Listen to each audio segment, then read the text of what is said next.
আসসালামু আলাইকুম। আজ আমরা দেখব মাইক্রোসফট এক্সেলের আরো একটি ফাংশন, যেটা হচ্ছে HLookUp।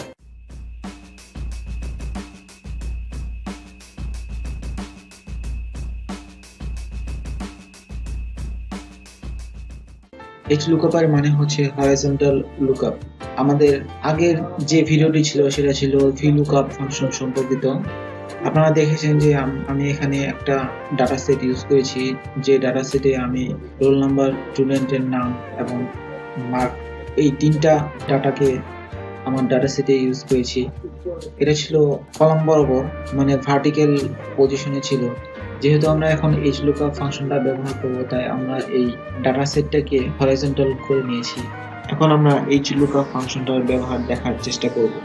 তো এই D11 সেলটা সিলেক্ট করার মাধ্যমে আমি যদি কিবোর্ড থেকে HLO প্রেস করি, তাহলে আপনারা দেখতে পাবেন যে এক্সেল শুধু আমাকে এই HLookUp ফাংশনটাই হাইলাইট করে দেখাচ্ছে। এখন যদি আমি কিবোর্ড থেকে ট্যাব প্রেস করি, তাহলে আমার এই ফাংশনটা অটো এন্ট্রি হয়ে যাবে। আপনারা এই এক্সেলের পপআপ হিন্ট থেকে দেখতে পাচ্ছেন যে এক্সেল আমাকে লুকআপ ভ্যালু সিলেক্ট করতে বলছে। তো লুকআপ ভ্যালু হিসেবে আমি এই C11 সেলটাকে সিলেক্ট করব। টেবিল অফ অ্যারে হিসেবে আমি এই B3 থেকে শুরু করে K5 পর্যন্ত সিলেক্ট করব। আমাদের প্রথম এক্সাম্পলটাতে রোল নাম্বারের ভিত্তিতে আমরা স্টুডেন্টের নাম বের করতে চাচ্ছি। তো এখানে আমরা রো ইন্ডেক্স নাম্বার হিসেবে 2 ব্যবহার করব। তার কারণ হচ্ছে স্টুডেন্টের নাম আমাদের 2 নাম্বার রোতে রয়েছে, তাই আমরা এখানে রো ইন্ডেক্স নাম্বার হিসেবে 2 ব্যবহার করব এবং কমা প্রেস করব। ট্রু অর ফলস সিলেক্ট করতে বলছে এখানে আমাদেরকে এক্সেল। আমরা এখানে ট্রু অর ফলস যে কোনো একটা ব্যবহার করতে পারি। তো যেহেতু আমরা ইনিশিয়ালি এই ফাংশনটা কিভাবে ব্যবহার করতে হয় সেটা শিখতে যাচ্ছি, তাই আমরা ফার্স্টে জিনিসটাকে সিম্পল রাখার জন্য ফলস ব্যবহার করব। ফলস মানে হচ্ছে এক্সাক্ট ম্যাচ। আমি আমার আগের টিউটোরিয়ালটিতে আপনাদেরকে বলেছিলাম যে আমরা ফলস কিংবা ট্রু এর পরিবর্তে 0 কিংবা 1 ব্যবহার করতে পারি। 0 এর মানে হচ্ছে ফলস এবং 1 এর মানে হচ্ছে ট্রু। তো আমি এখন কিবোর্ড থেকে 0 প্রেস করব এবং সেই সাথে একটা ক্লোজিং প্যারাথেসিস ইউজ করব। আমাদের ফাংশনটা এন্ট্রি করা শেষ হয়ে গেছে। এখন আমি কিবোর্ড থেকে কন্ট্রোল প্লাস এন্টার প্রেস করব। তাহলে আমরা এই সেলটাতে আমাদের রেজাল্ট দেখতে পারবো। একই সাথে এই ফর্মুলা বারে আমাদের অ্যাপ্লাইকৃত ফর্মুলাটাও দেখতে পারবো। যেহেতু এই C11 সেলটাতে কোনো ডাটা এন্ট্রি করা নেই, তাই আমাদেরকে এখানে নট অ্যাভেলেবল দেখাচ্ছে। এখন যদি আমরা এই C11 সেলটাতে 3 লিখে কন্ট্রোল থেকে এন্টার প্রেস করি, তাহলে আপনারা সঙ্গে সঙ্গে আমাদের এই রেজাল্ট কন্টেনিং সেলটাতে রেজাল্টের পরিবর্তন দেখতে পারবেন এবং রেজাল্ট হিসেবে আপনারা মুখিবুল দেখতে পারবেন। আপনারা যদি আমাদের এই ডাটা সেটের দিকে লক্ষ্য করেন, তাহলে দেখতে পারবেন যে এখানে 3 নাম্বার রোলের স্টুডেন্টের নাম হচ্ছে মুখিবুল, যার জন্য আমাদেরকে এখানে রেজাল্ট হিসেবে মুখিবুল দেখাচ্ছে।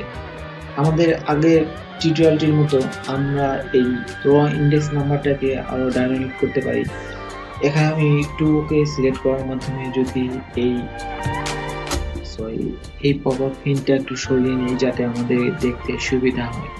এই 2 কে সিলেক্ট করার মাধ্যমে যদি আমরা E10 সেলটাকে সিলেক্ট করি এবং কন্ট্রোল ধরে এন্টার প্রেস করি, তাহলে আবার আমরা এখানে ভ্যালু দেখতে পাবো। কারণ আমাদের এই র ইন্ডেক্স নাম্বার ইন্ডিকেটর যে সেলটা রয়েছে, এই সেলটাতে এখন কোনো ডাটা এন্ট্রি করা নেই।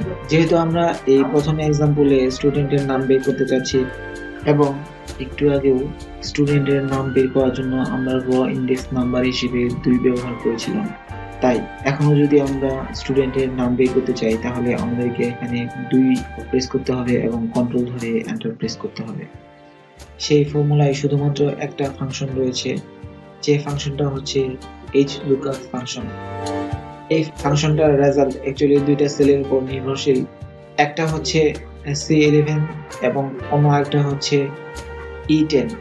C11 সেলটা হচ্ছে আমাদের রোল নাম্বার ইন্ডিকেটর এবং E10 সেলটা হচ্ছে আমাদের র ইন্ডেক্স নাম্বার ইন্ডিকেটর সেল।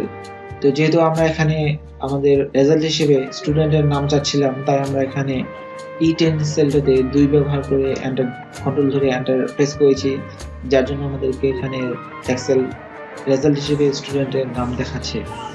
এখন যদি আমরা এই স্টুডেন্টের নামের পরিবর্তে স্টুডেন্টের অর্জিত নাম্বারটা বের করতে চাই, তাহলে আমাদেরকে এখানে সিম্পলি 2 এর পরিবর্তে 3 ব্যবহার করার মাধ্যমে কন্ট্রোল ধরে এন্টার প্রেস করতে হবে। তাহলে 3 রোল নাম্বারের স্টুডেন্ট যে মার্কটা পেয়েছে সেই মার্কের রেজাল্ট আমাদেরকে এখানে এক্সেল দেখাবে।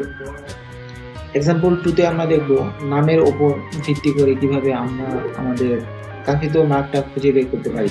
কিবোর্ড থেকে ইকুয়াল প্রেস করার মাধ্যমে HLookUp টাইপ করব এবং ট্যাব প্রেস করার মাধ্যমে আমরা ফাংশনটা এন্ট্রি করে নেব।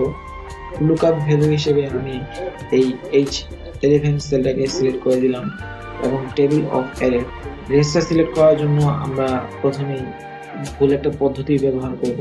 এই জন্য আমরা এই B3 থেকে শুরু করে K5 সেল পর্যন্ত ড্র্যাগ করে ছেড়ে দেব এবং র ইন্ডেক্স নাম্বার, যেহেতু আমরা এখানে নামের উপর ভিত্তি করে রেজাল্ট বের করতে যাচ্ছি, তাই আমাদেরকে এখানে র ইন্ডেক্স নাম্বার 3 ব্যবহার করতে হবে, যেহেতু আমরা টোটাল 3টা র সিলেক্ট করেছি। তারপর কমা প্রেস করব। এখন আমাদেরকে এক্সেল রেঞ্জ লুকআপ সিলেক্ট করতে বলছে, যেটা হচ্ছে অ্যাকচুয়ালি ট্রু অথবা ফলস। তো আমি আপনাদেরকে আগে বলেছিলাম জিনিসকে সিম্পল রাখার জন্য এখন আমরা শুধু ফলস ব্যবহার করব, যেটা হচ্ছে এক্সাক্ট ম্যাচ। ফলসের পরিবর্তে আমরা এখানে 0 ব্যবহার করব। আমি আপনাদেরকে আগে বলেছি 0 এর মানে হচ্ছে ফলস। তো এখন আমরা কিবোর্ড থেকে ক্লোজিং প্যারেনথেসিস ইউজ করার মাধ্যমে আমাদের ফাংশনটা এন্ট্রি করা শেষ করব এবং কিবোর্ড থেকে কন্ট্রোল ধরে এন্টার প্রেস করব। চলুন এখন আমরা এই H11 সেলটাতে আমাদের স্টুডেন্টের নাম লিখে দিই। যেমন ধরুন আমরা এখানে যদি মিঠুন লিখে কন্ট্রোল ধরে এন্টার প্রেস করি, তাহলে আপনারা এখানে কোনো রেজাল্ট দেখতে পাবেন না। তার কারণ হচ্ছে আমি আপনাদেরকে আগেই বলে নিয়েছি যে আমি প্রথমে আমার রেঞ্জ সিলেকশনটা ভুলভাবে আপনাদেরকে দেখাবো, তারপরে সঠিকভাবে দেখাবো। আমি আপনাদেরকে আমার আগের vLookUp ফাংশনের টিউটোরিয়ালটিতে বলেছিলাম যে vLookUp ফাংশনের যে বেসমেন্টটা আমরা ধরবো সেই বেসমেন্টটা অবশ্যই স্টার্টিং কলাম হতে হবে। তো HLookUp এর ক্ষেত্রেও সেই একই ধরনের পদ্ধতি আমাদেরকে অ্যাপ্লাই করতে হবে। আমরা যে জিনিসটাকে বেসমেন্ট হিসেবে ধরবো সেটা অবশ্যই স্টার্টিং র হতে হবে। vLookUp ফাংশনের ক্ষেত্রে সেটা অবশ্যই স্টার্টিং কলাম হতে হবে এবং HLookUp হরাইজন্টাল লুকআপ ফাংশনের ক্ষেত্রে আমাদের বেসমেন্টটা অবশ্যই ফার্স্ট র হতে হবে। তো আমি আপনাদেরকে আগে বলেছি যে আমি প্রথমেই ভুলভাবে সিলেক্ট করব। চলুন এখন আমরা এই ভুল ফর্মুলাটা কারেকশন করে নিই। কিবোর্ড থেকে অ্যাপটু প্রেস করার মাধ্যমে আপনারা দেখতে পারবেন যে আমি এখানে B3 থেকে শুরু করে K5 সেল পর্যন্ত সিলেক্ট করেছিলাম। এখন আমাদেরকে যেটা করতে হবে সেটা হচ্ছে যে যেহেতু আমাদের বেসমেন্ট হচ্ছে স্টুডেন্টের নাম, তাই আমাদেরকে এখানে স্টুডেন্টের নাম যে রতে রয়েছে সেই রটাই স্টার্টিং র হিসেবে রাখতে হবে। তো যেহেতু এখন আমরা টোটাল 2টা র সিলেক্ট করেছি, তাই এখানে আমাদেরকে র ইন্ডেক্স নাম্বারটাও চেঞ্জ করতে হবে, তা না হলে এক্সেল আমাদেরকে কোনো রেজাল্ট দেখাবে না। যেহেতু আমরা 2টা র সিলেক্ট করেছি এবং আমাদের মার্ক 2 নম্বর রোতে রয়েছে, তাই আমরা এখানে 2 ব্যবহার করার মাধ্যমে কন্ট্রোল ধরে এন্টার প্রেস করব। ঠিক যেমনটা আপনারা দেখতে পেলেন যে এখানে মিঠুন সে টোটাল মার্ক পেয়েছে 88, তাই আমাদেরকে এক্সেল এখানে রেজাল্ট হিসেবে 88 দেখাচ্ছে। ফ্রেন্ডস, আশা করি আপনাদের এই টিউটোরিয়ালের বিষয়টি বুঝতে কোনো সমস্যা হয়নি। যদি কোথাও প্রবলেম হয় অবশ্যই আমাকে কমেন্টের মাধ্যমে জানাবেন, আমি যথাসাধ্য চেষ্টা করবো আপনাদের সাহায্য করার জন্য। আপনারা আমার ফেসবুক পেজ অথবা গ্রুপেও যোগাযোগ করতে পারেন অথবা কমেন্ট করতে পারেন। আপনাদের কাঙ্ক্ষিত বিষয়ের উপর টিউটোরিয়াল পাওয়ার জন্য আমার সাথে যোগাযোগ করতে পারেন ইউটিউবের কমেন্ট সেকশনের মাধ্যমে অথবা ফেসবুক পেজ বা গ্রুপের কমেন্ট সেকশনের মাধ্যমে আমাকে জানাতে পারেন।